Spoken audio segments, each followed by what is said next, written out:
I'd like to introduce my friend, the poet, Elaine Equi.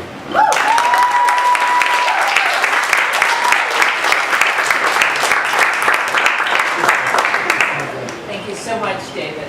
It's such a pleasure to work with you and to be friends with you. And thank you for inventing Best American Poetry.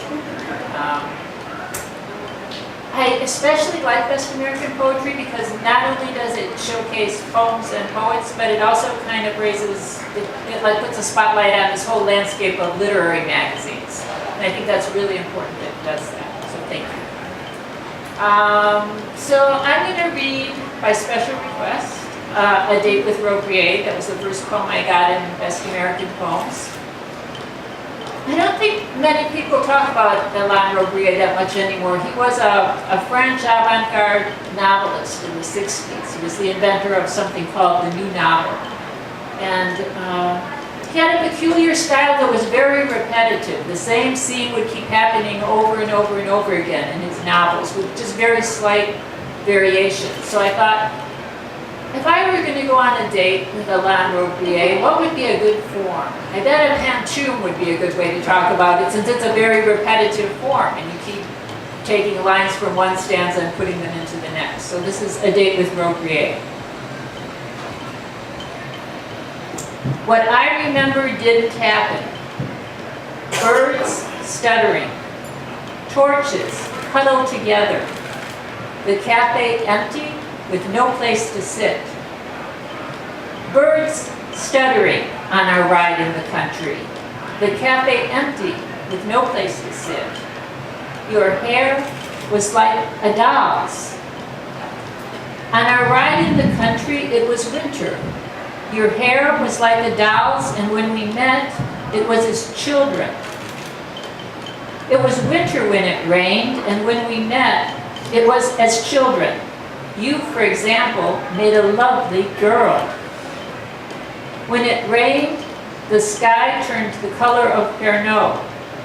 You, for example, made a lovely girl. Birds strutted. The sky turned the color of Pernod. Within the forest, birds strutted, and we came upon a second forest within the forest, identical to the first.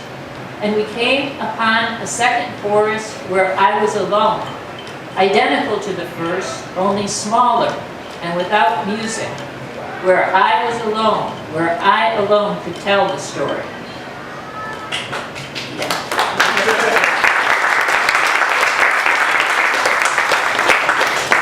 This is a seasonal poem called Etudes. And I'm very proud of this poem still because I'm not very good with using rhyme in poems, so I usually avoid it. But in this poem, I managed to make every single line rhyme. Autumn is a solitude. Winter is a fortitude. Spring is an altitude. Summer is an attitude. Summer is a multitude. Autumn is an aptitude. Winter is a quaalude. Spring is a prelude. Spring is a lassitude. Summer is a longitude. Autumn is a gratitude. Winter is an interlude. Winter is a beatitude. Spring is a platitude. Summer is a verisimilitude. Autumn is a semi-nude.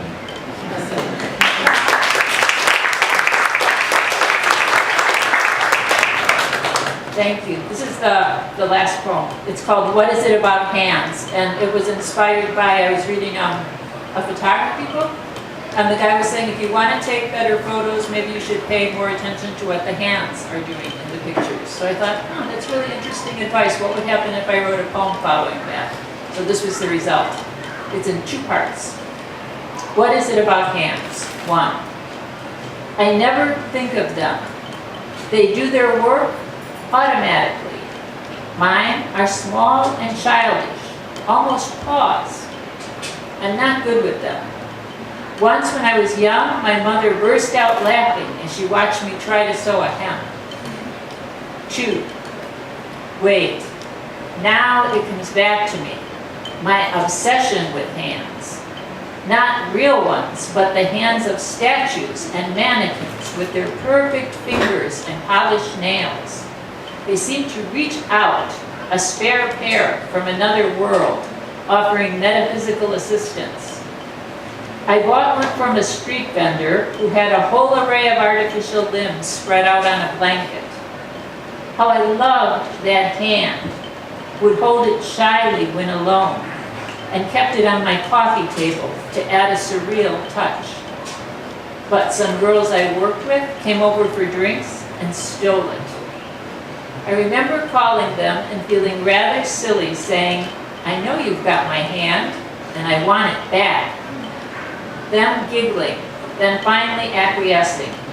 It wasn't the same though. I looked at it differently, not knowing where it had been. Thank you.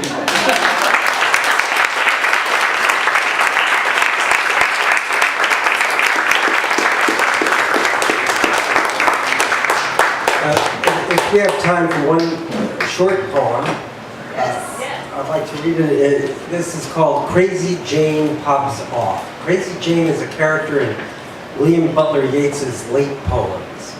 And here's the poem.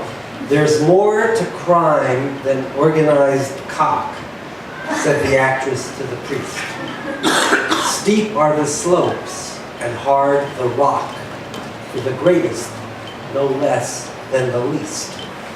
Sex and love should be as separate as church and state," said she, "for death remains man's true estate, and that's as it should be.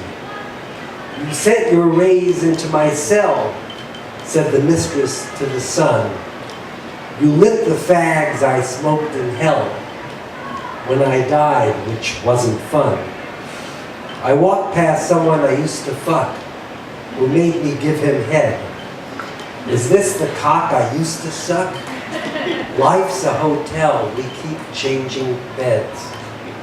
A sin on earth's no virtue in heaven," said the bishop to the maid, but she had fled before her bread could leaven, and was among the lovely lilies laid.